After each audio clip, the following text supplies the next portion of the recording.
संबलपुर जिला जुजुमुरा ब्लॉक रो टांपरगढ़ ग्राम पंचायत ठारे हरघर त्रिरंगा कार्यक्रम नहीं बुधवार विभिन्न कार्यक्रम अनुष्ठित हो जाइछि। प्रथमे पंचायत रे थिबा टांपरगढ़ हाईस्कूल ठारू छात्र छात्री को नहीं एक त्रिरंगा शोभायात्रा टांपरगढ़ ठारू राम मंदिर पर्यंत अनुष्ठित होइथिला। एथिरे स्थानीय सरपंच क्षीरोद राउल, पंचायत निर्वाही अधिकारी समेत शिक्षक शिक्षयित्री एसएचजी माने सामिल रहिथिले। एथिसह बासुपाली ठारू एक बाइक शोभायात्रा मध्य टांपरगढ़ ग्राम पंचायत कार्यालय पर्यंत अनुष्ठित होइथिला। परे ग्राम पंचायत कार्यालय पक्षरु फुटबॉल खेलाड़ी को फुटबॉल मध्य प्रदान करा जाइथिला।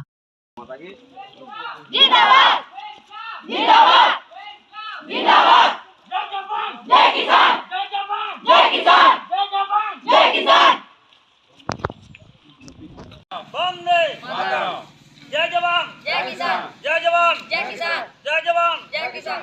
चलो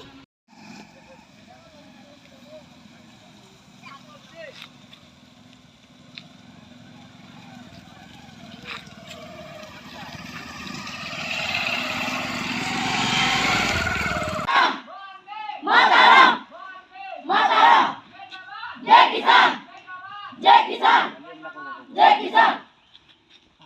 प्रैक्टिस है।